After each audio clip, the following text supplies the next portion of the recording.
Hello.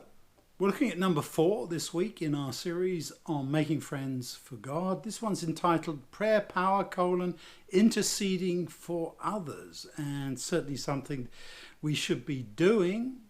And the lesson brings out a number of different examples of praying for other people, but it begins in a rather strange place. At least that's the way it seemed to me when I first picked up the lesson and looked at it. It begins in Revelation 12:7-9.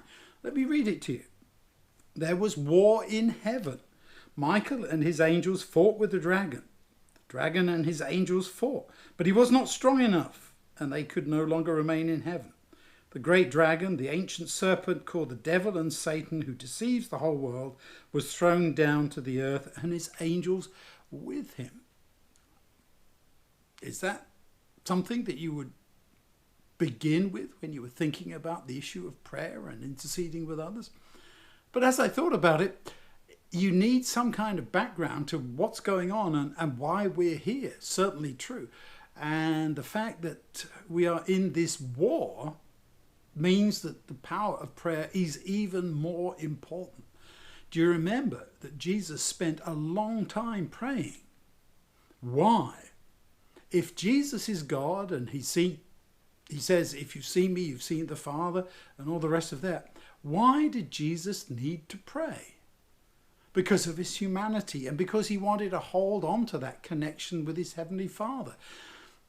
He wanted that prayer power, and the power is not one that is force or might. It is one that gives the conviction of truth, and Jesus certainly needed that. And if Jesus needed it, so do we as well, even more so as we think of how we need to stay connected to our loving Lord. So I encourage you to do that. But this is even more than that. It's interceding for others. We are told to pray for other people. We are to ask the Lord for benefits, not only for ourselves, but for other people. And this is something which I think a lot of people have a hard time with, because as I've said to people, this kind of changes the dynamics of the situation. God can say, here, look, yes, we are in the middle of this great controversy between you and me, Satan, but here's one of my believers calling on my help. Am I supposed to ignore that? Am I supposed to not do anything? And the devil may be saying, yeah, but that changes everything. That changes the experiment. And God says, no, because I can intervene where I so choose, because that's what I want to do. Now, does that mean to say that if we don't pray for someone, they don't get help? Absolutely not, because God chooses to do whatever he wants to do anyway. So then at that point you say, well, why do we need to pray? What is it for?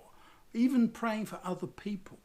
Well, as in everything, as I like to say in our relationship with God, whether it's giving offerings or paying tithes or reading the Bible or praying, it's for our benefit.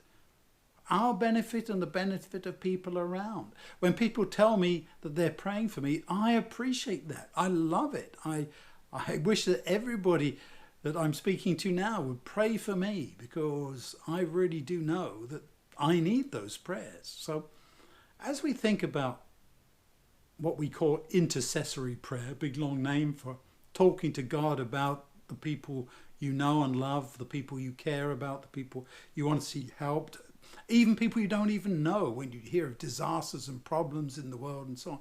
Yes, pray. Let's stop and pray more often and do what Jesus did. Spend time in prayer, talking with our Heavenly Father about all that concerns us, because prayer is talking to God as to a friend, someone who we know and someone who we trust.